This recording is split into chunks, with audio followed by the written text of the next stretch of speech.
بسم الله الرحمن الرحيم. السلام عليكم ورحمة الله وبركاته. متابعة للاستعداد لامتحان معادلة الصيدلة الأمريكية. بس فاضل حاجة واحدة أقولها، إنه في كورسات للمراجعة في أمريكا. كانت على أيامي يعني من 30 سنة كانت ب $800، فطبعا أكيد دلوقتي بقت أغلى. وأنا اشتركت فيهم، بس في الآخر يعني بعد امتحنت مرة وما نجحتش، فدخلت فيهم تاني. المهم انا مش ما استفدتش منهم حاجه الصراحه. جايز يكون في ناس تانيين استفادوا، لكن انا ما استفدتش. انا استخدمت الحاجات اللي انا قلتها المره اللي فاتت، آه، و وبعد كده الحمد لله ما كانش عندي مشكله. هي بس الموضوع ان الوقت جايز ما بيقضيش. بعد كده الامتحان بتاع الانجليزي.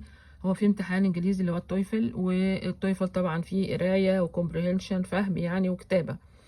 آم، دوت ما بتقدرش طبعا بالتاكيد.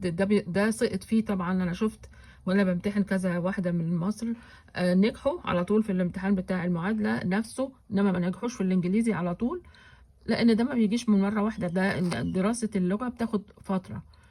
في مصر هل انا خدت كورسات؟ اولا ما كانش في كورسات على ايامي. فكنت بعمل ايه؟ كنت بشتري كتب simplified English، بجيبها من معرض الكتاب واقراها. ممتازة جدا، بتديك قاموس للإنجليزي بطريقة مبسطة ومش معقدة. والامتحان برضو غالبا بيكون مبسط ومش معقد يعني. فديت الحاجة التانية، وعلشان أنا همتحن سبوكن انجلش يعني لازم أتكلم وهيسجلوا الكلام بتاعي. فلا كنت ما كنتش اعرف ان انا همتحنه الصراحه، بس انا بحب اللغه يعني. فلما كنت في مصر كنت ما بتفرجش على اي حاجه في التلفزيون الا لو في حلقات اجنبيه، افلام اجنبيه وكلها طبعا امريكيه. فطبعا اللهجه كانت موجوده باستمرار عندي. وازاي افهم؟ انا ما كنتش بقرا بقى الترجمه يعني، بعد فتره بطلت اقرا الترجمه.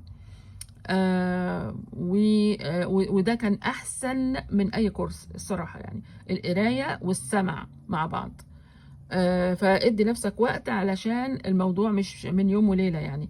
ومعظم الناس من جنسيات تانية، خصوصا الهنود، دول كانوا بيعيدوا امتحان السبوكن انجلش ده كتير، لانه الكلام بتاعهم انجليزي ولكنه ما حدش بيعرف يفهمه من المرضى الموجودين يعني.